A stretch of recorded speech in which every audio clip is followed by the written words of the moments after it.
An ugly seventh inning, which saw the Cubs score 3 times thanks to 2 errors, sunk Boston's chances at consecutive wins over the defending champs.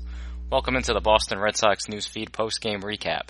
I'm Adam Blue reporting for CLNS, a leading online provider of audio-visual coverage for the Boston Red Sox. The wheels came off for the Red Sox in the 7th inning, as 3 pitchers allowed those 3 runs, with the last coming on an awful play that looked like something you'd see on a t-ball field and not in a professional ballpark. Stephen Wright pitched well enough to win this game during the first 6 innings of his outing, but for some reason was left in to start the 7th and suffered his 3rd loss of the season in Chicago's 7-4 win over the Red Sox on Saturday afternoon.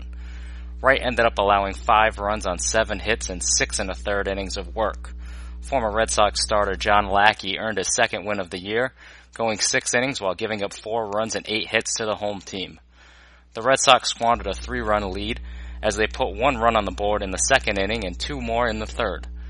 Boston put 2 runners on the base paths with 1 out in the 2nd, with Jackie Bradley Jr. singling to drive in Mitch Moreland for the 1-0 lead. Xander Bogaerts led off the 3rd with his first triple of the season and came home on a sac fly by Andrew Benintendi for Boston's 2nd run. 2 batters later, Hanley Ramirez launched the ball over the monster and onto the Mass Pike, as his 469-foot bomb was the 2nd longest home run of the season in the majors. The Cubs struck quickly in the 4th inning, with Kris Bryant doubling and scoring on a 2-run homer to right field by former Red Sox prospect Anthony Rizzo. The Sox regained a 2-run advantage in the bottom of the 5th, as Benintendi led off with a solo shot to the bullpen in right field. Unfortunately, that was the last sniff of offense for the home team, and some awful defense and timely hitting by the Cubbies allowed them to fly the W at Fenway Park.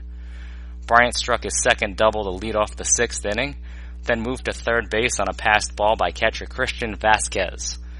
After Wright was able to get Rizzo to fly out to short left field to keep Kris Bryant 90 feet away, Ben Zobrist drove him home by grounding into the shift on the right side of the infield to make it 4-3.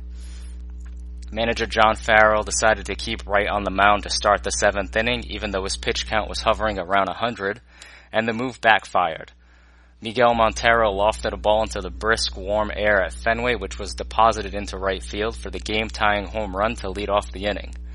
John Jay hit a 1-out double that ended Wright's afternoon, but the bullpen could not preserve the tie game. Kyle Schwarber hit a bloop single off of Robbie Scott to plate Jay with a go-ahead run. Ben Taylor relieved Scott and walked Bryant before getting Rizzo to hit a sharp grounder to Moreland at first base. Taylor broke late to cover first base, and Bogaerts had to delay his throw back to first to attempt an inning-ending double play. His throw got away from Taylor, which allowed Schwarber to score, and Moreland uncorked another error on a throw back to 2nd base. Moreland has already eclipsed his error total of last season, as this was his 3rd miscue in just 23 games with the Red Sox. Zobrist added a solo shot in the 9th inning to add more insurance, which wasn't needed by the Cubs' bullpen.